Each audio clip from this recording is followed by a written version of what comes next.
मजबूत नींव का निर्माण करेगा। ये बजट वंचितों को वरीयता देता है। ये बजट आज की एस्पिरेशनल सोसाइटी, गांव, गरीब, किसान, मध्यम वर्ग, सभी के सपनों को पूरा करेगा। मैं वित्त मंत्री निर्मला जी और उनकी टीम को इस ऐतिहासिक बजट के लिए बधाई देता हूं। साथियों, परंपरागत रूप से अपने हाथ से औजारों और टूल्स से कड़ी मेहनत कर कुछ न कुछ सृजन करने वाले करोड़ों विश्वकर्मा इस देश के निर्माता हैं। लोहार, सुनार, कुम्हार, सुथार, मूर्तिकार, कारीगर, मिस्त्री, अनगिनत लोगों की बहुत बड़ी लंबी लिस्ट है। इन सभी विश्वकर्माओं की मेहनत और सृजन को देश इस बजट में पहली बार अनेक प्रोत्साहन योजना लेकर के आया है। ऐसे लोगों के लिए ट्रेनिंग, टेक्नोलॉजी, क्रेडिट और मार्केट सपोर्ट की व्यवस्था की गई है। पीएम विश्वकर्मा कौशल सम्मान यानी पीएम विकास करोड़ों विश्वकर्माओं के जीवन में बहुत बड़ा बदलाव लाएगा। साथियों, शहरी महिलाओं से लेकर गांव में रहने वाली महिलाएं हो, कारोबार रोजगार में व्यस्त महिलाएं हो या घर काम में व्यस्त महिलाएं हो, उनके जीवन को आसान बनाने के लिए बीते वर्षों में सरकार ने अनेकविध कदम उठाए हैं। जल जीवन मिशन हो, उज्ज्वला योजना हो, पीएम आवास योजना हो, ऐसे अनेक कदम। इन सबको बहुत बड़ी ताकत के साथ आगे बढ़ाया जाएगा। उसके साथ साथ महिला सेल्फ हेल्प ग्रुप एक बहुत बड़ा सामर्थ्यवान क्षेत्र आज भारत में बहुत बड़ी जगह अपने हाथ एक्वायर कर चुका है। उनको अगर थोड़ा सा बल मिल जाए तो मिरेकल कर सकते हैं। और इसलिए विमेन सेल्फ हेल्प ग्रुप उनके सर्वांगीण के विकास के लिए नई पहल इस बजट में एक नया आयाम जोड़ेगी। महिलाओं के लिए एक विशेष बचत योजना भी शुरू की जा रही है और जनधन अकाउंट के बाद ये विशेष बचत योजना सामान्य परिवार की गृहिणी माताओं बहनों को बहुत बड़ी ताकत देने वाली है। ये बजट सहकारिता को ग्रामीण अर्थव्यवस्था के विकास की धुरी बनाएगा। सरकार ने कोऑपरेटिव सेक्टर में दुनिया की सबसे बड़ी अन्न भंडारण योजना बनाई है, स्टोरेज कैपेसिटी। बजट में नए प्राइमरी कोऑपरेटिव्स बनाने के लिए एक महत्वाकांक्षी योजना का भी ऐलान हुआ है। इससे खेती के साथ साथ दूध और मछली उत्पादन के क्षेत्र का विस्तार होगा।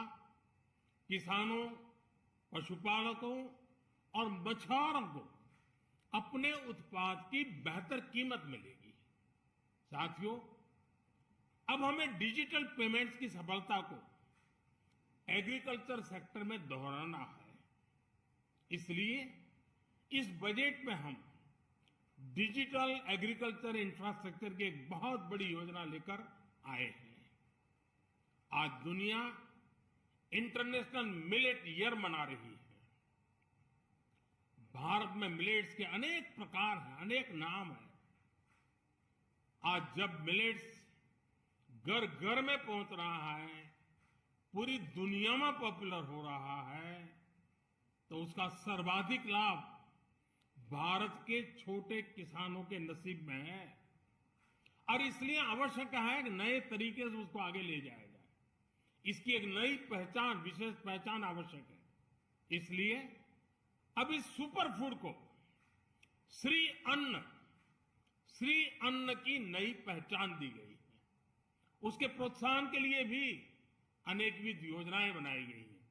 श्री अन्न को दी गई प्राथमिकता से देश के छोटे किसानों, हमारे आदिवासी भाई बहन जो किसानी करते हैं, उनको आर्थिक संबल मिलेगा और देशवासियों को एक स्वस्थ जीवन मिलेगा। साथियों, ये बजट सस्टेनेबल फ्यूचर के लिए green growth, green economy, green energy, green infrastructure और ग्रीन जॉब्स को एक अभूतपूर्व विस्तार देगा। बजट में हमने टेक्नोलॉजी और न्यू इकोनॉमी पर बहुत अधिक बल दिया है। एस्पिरेशनल भारत आज road, rail, metro, port, waterways, हर क्षेत्र में आधुनिक इंफ्रास्ट्रक्चर चाहता है। नेक्स्ट जनरेशन इंफ्रास्ट्रक्चर चाहिए। 2014 की तुलना में इंफ्रास्ट्रक्चर में निवेश पर 400% से ज्यादा की वृद्धि की गई है। इस बार इंफ्रास्ट्रक्चर पर 10 लाख करोड़ रुपए का अभूतपूर्व इन्वेस्टमेंट भारत के विकास को नई ऊर्जा और तेज गति देगा। ये निवेश युवाओं के लिए रोजगार के नए अवसर पैदा करेगा, एक बहुत बड़ी आबादी को आय के नए अवसर उपलब्ध कराएगा। इस बजट में ईज ऑफ डूइंग बिजनेस के साथ साथ हमारे उद्योगों के लिए क्रेडिट सपोर्ट और रिफॉर्म्स के अभियान को आगे बढ़ाया गया है। एमएसएमई के लिए 2 लाख करोड़ रुपए के अतिरिक्त ऋण की गारंटी की व्यवस्था की गई है। अब प्रिजम्पटिव टैक्स की लिमिट बढ़ने से एमएसएमई को ग्रो करने में मदद मिलेगी। बड़ी कंपनियों द्वारा एमएसएमई को समय पर पेमेंट मिले, इसके लिए नई व्यवस्था बनाई गई है।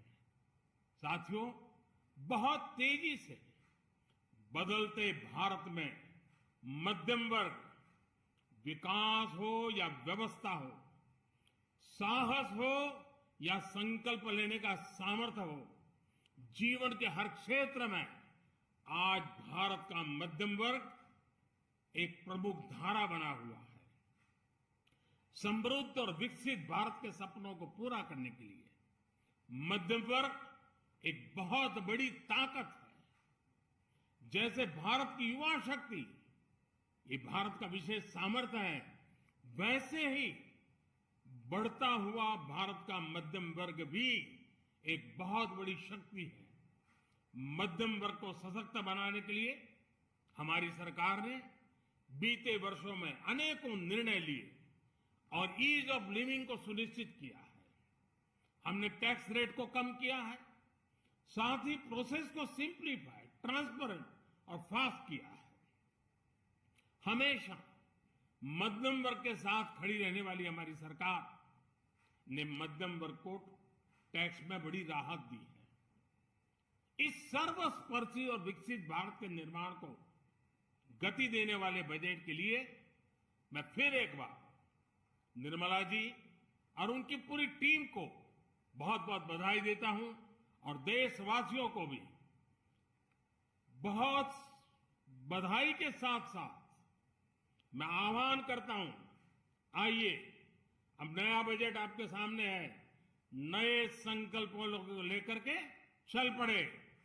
2047 में समृद्ध भारत, समर्थ भारत, हर प्रकार से संपन्न भारत हम बना के रहेंगे।